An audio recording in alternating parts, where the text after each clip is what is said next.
ఆదిత్య గారి భార్యని. ఏంటండి, మీరు కూడా వారి భార్యేనా? మంజులమ్మ గారు కదా, మీరు భార్య ఏంటి? అమ్మగారు చెప్పందే పంపను. వెళ్ళండమ్మా, వెళ్ళండి.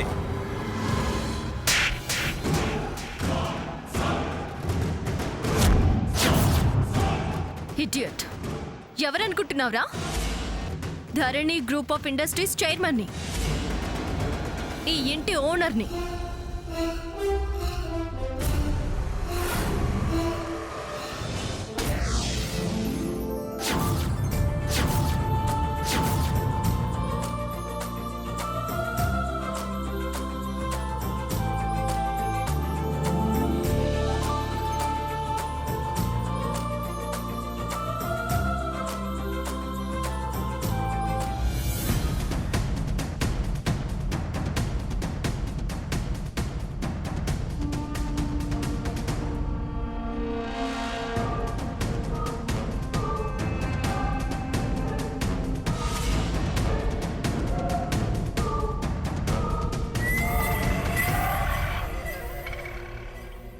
మీరెవరమ్మా?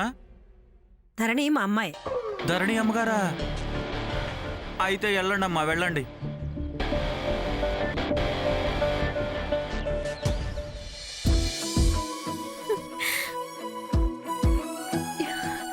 వదినా,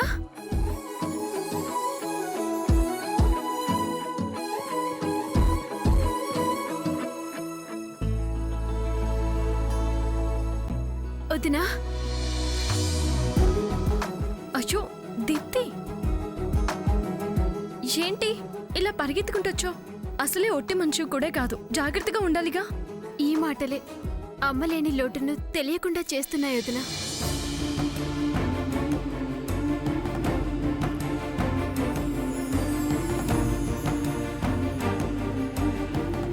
తప్పు. ఈ సమయంలో కన్నీళ్లు పెట్టుకోకూడదు. చాలా ఆనందంగా ఉంది వదినా. నువ్వెప్పుడూ ఆనందంగానే ఉండాలమ్మా.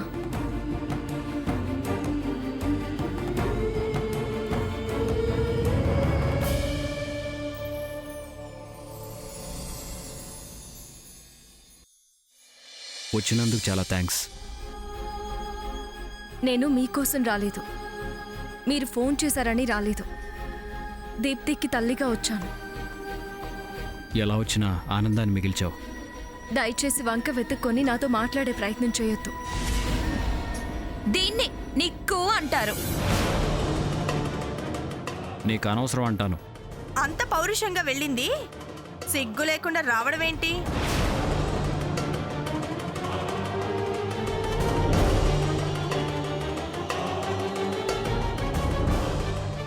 వచ్చింది అందుకు రాలేదు ఇందుకు రాలేదని మళ్ళీ ఫోజ్ ఏంటో. విందు భోజనం దొరుకుతుందని వచ్చి ఎక్స్ట్రాలు చేయటం ఎందుకో? అలవాటు పడిన ప్రాణం కదా. మాటలు అనగానే సరిపోదు, కాస్త రోషం పౌరుషం చీము నెత్రు ఉండాలి.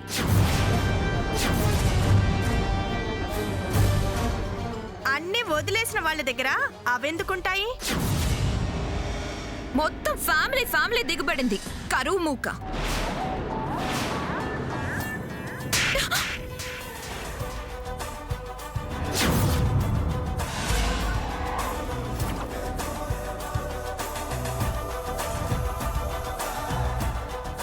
ఏంటి అవమానిస్తున్నావు? తిండి గతి లేక పడుండేదానివి నువ్వు, ధరణినే అనేదానివా? అందుకే ఇక్కడికి రావద్దే అన్నాను. ఏంటి బాబా దీన్ని కొడుతున్నావు? మాట మీరితే నీకు పడతాయి. విన్నావుగా, అది జరిగేది. ఎవరు గతి లేనోళ్ళు, ఎవరు కరువు ముక్క. సిగ్గు శరం లేకుండా వస్తే అనరా? ఈ లేఖే ఫోన్ చేసి మరీ చెప్పింది అవమానిస్తాము అని. అనవసరంగా ఇక్కడికి వచ్చి మాటలు పడాల్సిన అవసరం మనకేంటే? పదా. తను నా చెల్లెల కోసం వచ్చింది. భార్య చెల్లెలు భలే మాట్లాడుతున్నావు. వాళ్ళ మాటల్ని మీరు పట్టించుకోకండి. అంత పౌరుషం చచ్చేం లేవమ్మా మేము. అయితే వెళ్ళండి.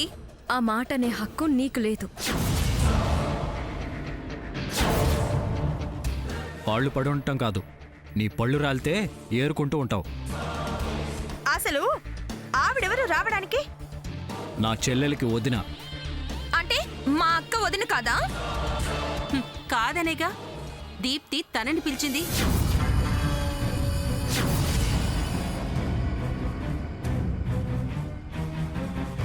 ధరణి గురించి ఒక మాట మాట్లాడితే మర్యాదగా ఉండదు.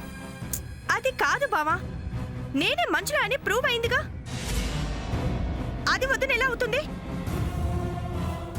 అసలు తను కంకణం కట్టడమే తప్పు, ఇలా రావడం ఇంకా తప్పు.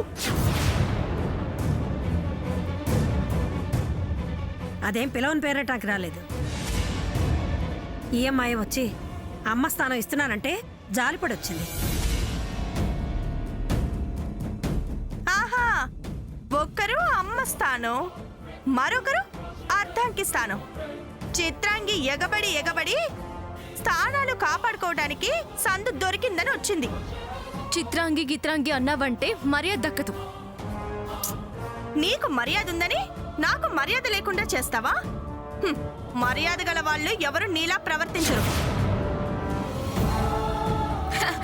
పలకరించే బావకు సమాధానం చెప్పలేని దానివి నువ్వు మర్యాదల గురించి మాట్లాడుతున్నావు. ఓవర్ చేస్తే వాతలు తేల్తాయి. అంతేలే, నిన్ను చీ అన్నా ఆ చీర కొంగు వదలవు. తన భార్య, తన చెంగు వదలాల్సిన పని లేదు. ధరణి, వీళ్లతో నీకనవసరం. నీ స్థానం నీది. దీప్తి, పద. పద దీప్తి. అత్తయ్యగారు, మీరు రండి.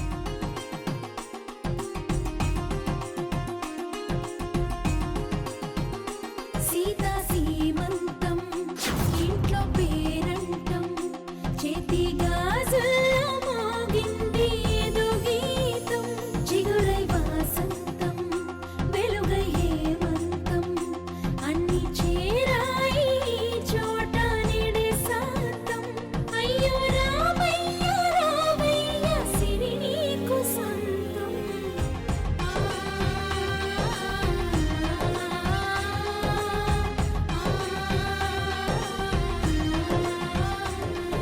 రే శ్రావణ్, ముందుగా నువ్వే దీప్తికి గాజులు వేయాలరా.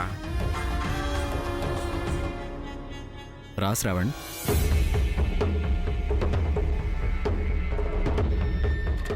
రారా.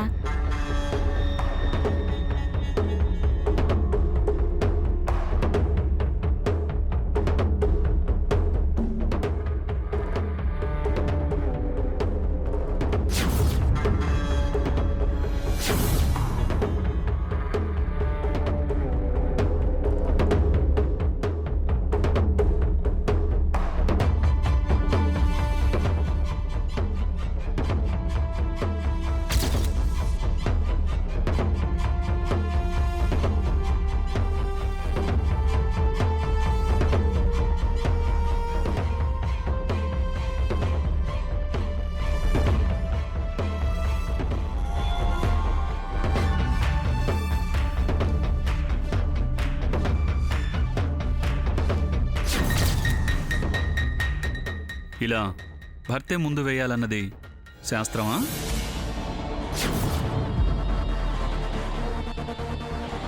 శాస్త్రము సాంప్రదాయమును రా. అందుకే కదరా నువ్వు వెయ్యాలని చెప్పింది. ఏం బావా, నువ్వేమంటావు? పెద్దవాళ్ళు ఊరికేందుకు చెప్తారు? ఇప్పుడు ఆ ప్రశ్నలు ఎందుకు శ్రావణ్? విషయం తెలుసుకుందామనక్క. ఏదైనా తెలుసుకుని చేయటం మంచిదంటారు కదా. చెప్పాంగా కానివ్వు. మీకు శాస్త్రాల మీద, సంప్రదాయాల మీద, ఆచారాల మీద నమ్మకం. నాకు ఏదైనా ప్రాక్టికల్గా ఉండాలి.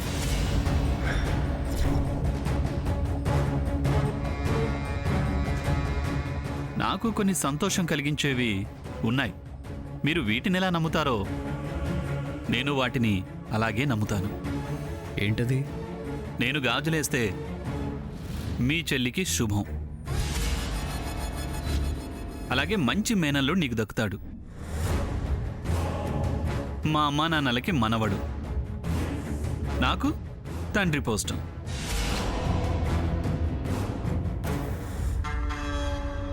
కానీ వాడి మంచి చెడు పాలన పోషణ మీదెవ్వరిది కాదుగా.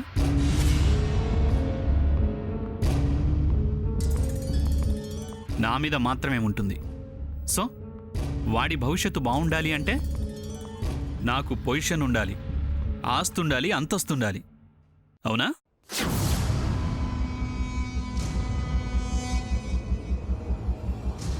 ఇప్పుడు అవన్నీ ఎందుకురా? అవసరం కనుక. నాకు నా బతుక్కి గ్యారెంటీ కావాలి కనుక. ఏం చేయాలి? ఎవరు గ్యారెంటీ ఇవ్వాలి? నువ్వే. నీ సిస్టర్ నిచ్చినోడివి కనుక నువ్వే గ్యారెంటీ ఇవ్వాలి.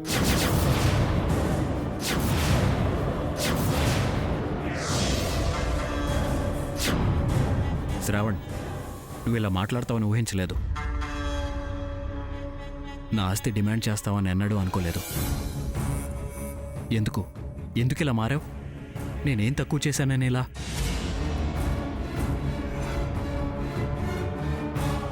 ఈ సందర్భాన్ని అవకాశంగా చేసుకుని డిమాండ్ చేస్తున్నావు. ఎందుకు నీకు డౌట్ వచ్చింది? నా ప్రాణం కన్నా ఎక్కువగా చూసుకునే చెల్లెల్ని అంతకన్నా గొప్పగా చూసుకుంటావని నమ్మాను. కానీ నా నమ్మకాన్ని పూర్తిగా వమ్ము చేశావు. దానికి కారణం నేను కాదు, నీ ప్రవర్తన.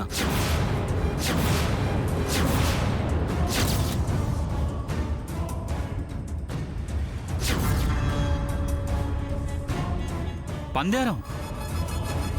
నా తర్వాత వచ్చిన నీ రెండో భార్యకి ఫ్యాక్టరీలు రాసిచ్చాం.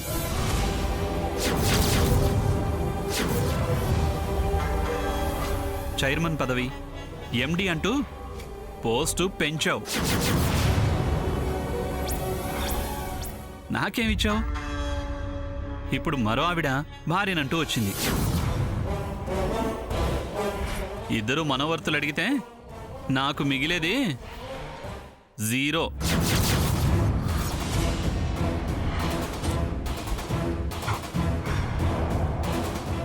అందుకే మేల్కోవాలనిపించింది. లేకపోతే జీవితకాలం నీ దగ్గర ఊడిగం చేయటమే కానీ దక్కేది ఏముంటుంది? నువ్వు ఇద్దరి మధ్య నలిగిపోతే నా బతుక్కి వెలుగు లేకుండా పోతుంది.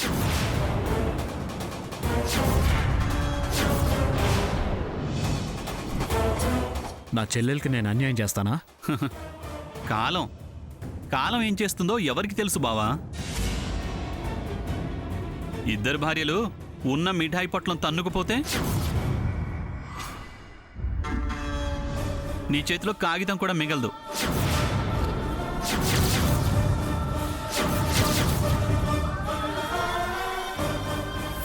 అప్పుడు నాకేమిస్తావు? ఓడలు బండ్లవుతాయి. అప్పుడు నేను గొడ్డు నవ్వాల్సి వస్తుంది. గొడ్డు చాకరీయే మిగులుతుంది. పంచడానికి క్యాష్ ఉండదు. నాకేం పంచుతావు? క్యాష్. నా చెల్లి నా ప్రాణం, ప్రాణం ఇస్తా, ప్రేమ పంచుతా అంటావు. అంతేనా? చాలా తప్పుగా మాట్లాడుతున్నావు శ్రావణ్. నువ్వు అనుకునే ఆ ఇద్దరు ఎవరో ఏంటో నాకు తెలుసు. త్వరలోనే దొంగలు బయటపడి తీరుతారు.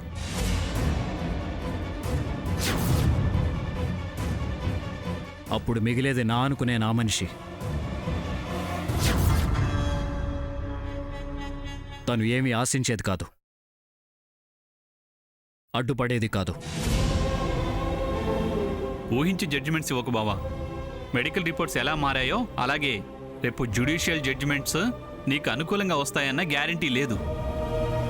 దీపం ఉండగానే ఇల్లు చక్కదిద్దుకోవాలి అంటారు. అందుకే నా జాగ్రత్త నేను పడుతున్నా. తప్ప?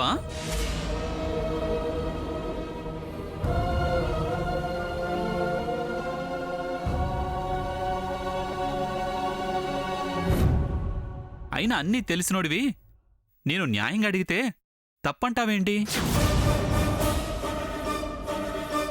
నన్ను తప్పంటున్నావంటే నీ మనసులో మరేదో ఉద్దేశం ఉందనే డౌట్ నాకు వస్తోంది బావా.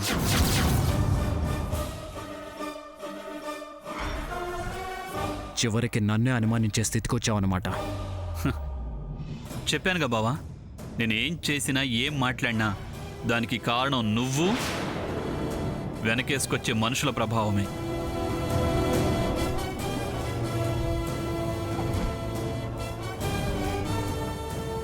నువ్వు నన్నేమన్నా అనుకో, నాకెవరికేం చేయాలో ఎప్పుడేం చేయాలో తెలియదా?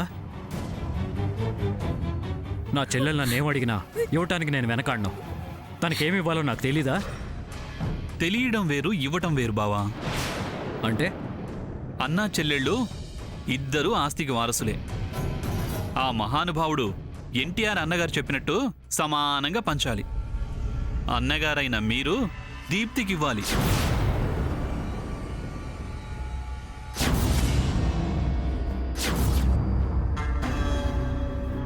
ఇస్తాను.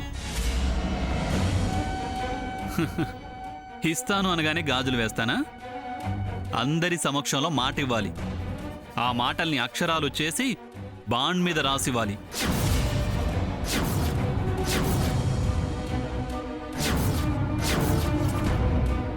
అలాగే గతంలో నాకు చేసిన అవమానాలకి క్షమాపణలు చెప్పాలి. అందరి ముందు నా కాళ్ళు పట్టుకొని క్షమించు బావా అని అడిగి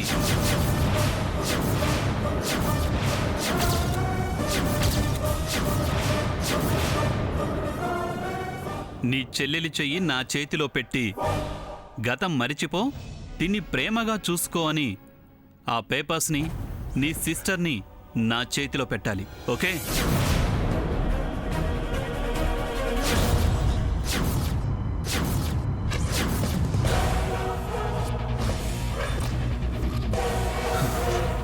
లేకపోతే మీ సెంటిమెంట్స్ నేను ఫాలో అవ్వను.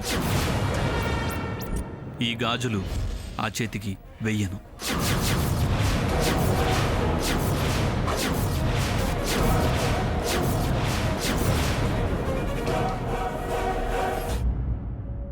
ఏంట్రా ఏంట్రా ఇదంతా?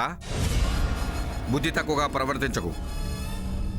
ఇలా మాట్లాడడం ధర్మం కాదురా. బుద్ధుంది కాబట్టి అడుగుతున్నానన్న. నా బతుకు గ్యారెంటీ నేను కోరుకోవడం నా ధర్మం.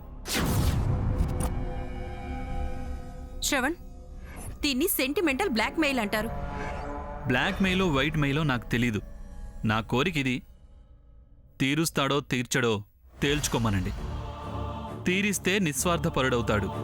నో అంటే అతని బుద్ధే బయటపడుతుంది. చాలా దుర్మార్గంగా మాట్లాడుతున్నావు. ధరణి, నీకు అనవసరమే. వాళ్ళు మాట్లాడుకుని తేల్చుకుంటారు. పిన్నమ్మ గారు చెప్పింది 100% కరెక్ట్. అది మేము తేల్చుకుంటాం. ఎటు కానివాళ్ళు, అటు ఇటు కానివాళ్ళు మాట్లాడొద్దు. శ్రావణ్, ఓకే బావా, తను మీ మనిషే కావచ్చు, కానీ నా విషయం తేల్చండి. ఎస్ అంటే ఈ గాజులు పడతాయి. నో అంటే నా అడుగు బయటపడుతుంది.